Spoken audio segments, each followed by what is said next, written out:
Hello बच्चों, और question is here in competitive inhibition. देखिए कम्पिटेटिव इनहिबिशन क्या होता है। फॉर एग्जांपल हम बात करें, ये हमारे पास में एक एंजाइम है और एंजाइम्स के पास में ये इसकी एक्टिव साइट्स है। ये हमारे पास एक एंजाइम्स है और ये हमारे पास में एक्चुअलिटी में एंजाइम्स की क्या है, एक्टिव साइट है। अब इस एक्टिव साइट पर क्या होता है, हमारे सबस्ट्रेट जुड़ेंगे तो ये हमारे पास में सबस्ट्रेट ए है और ये हमारे पास में सबस्ट्रेट बी है। जो नेचुरल है कि अपनी अपनी एक्टिव साइट पर जुड़ जाएंगे, ये यहाँ जुड़ जाएगा, ये यहाँ जुड़ जाएगा। अब कोई हमारे पास में एक ऐसा सब्सटेंसेज आ जाए, फॉर एग्जाम्पल ऐसा सब्सटेंसेज आ जाए जो एंजाइम्स की एक्टिव साइट पर जुड़ जाए और क्या कर दे, इस एंजाइमेटिक रिएक्शंस को क्या कर दे, इनहिबिट कर दे या क्या कर दे कि रोक दे, सीधे सीधे शब्दों में कहो। और इस सब्सटेंस की स्ट्रक्चर किससे मिलती है, हमारे इस सबस्ट्रेट से मिलती है। तो अल्टीमेटली सबस्ट्रेट के साथ में इसकी स्ट्रक्चर मिलने से ये हमारा क्या हो गया, कम्पिटेटिव इनहिबिटर हो गया। किस फॉर्म के अंदर, और क्योंकि इस सब्सटेंस की मोर एफिनिटी है, और क्या रखता है, ये मोर एफिनिटी रखता है।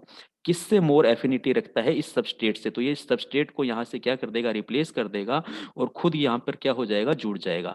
और जब ये खुद यहाँ पे जुड़ेगा तो ये एंजाइम्स एक्टिविटी को क्या कर देगा, रिड्यूस कर देगा। तो इसको हम क्या कहते हैं, इस सब्सटेंस को इनहिबिटर कहते हैं। क्या कहेंगे, इनहिबिटर कहेंगे। और वो भी कम्पिटेटिव इनहिबिटर कहेंगे क्योंकि सबस्ट्रेट के साथ ये कंपटीशन रखता है इस एक्टिव साइट पर जुड़ने के लिए। ये कंसेप्ट है यहाँ पे। एक एक करके अब हम हमारे स्टेटमेंट देख लेते हैं क्या है। पहला स्टेटमेंट हमें दिया हुआ है, inhibitor resemble the substrate in molecular structure. Yes, इसकी स्ट्रक्चर बिल्कुल सबस्ट्रेट से मिलती जुलती है, जब तो ये क्या होगा, कम्पिटेटिव इनहिबिटर रखेगा।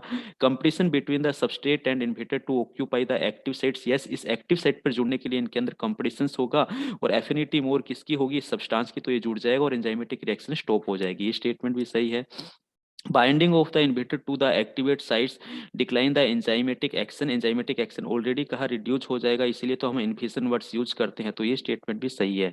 मीन्स ऑप्शन डी हमारा यहाँ पर क्या है, बिल्कुल करेक्ट आंसर है। Thank you.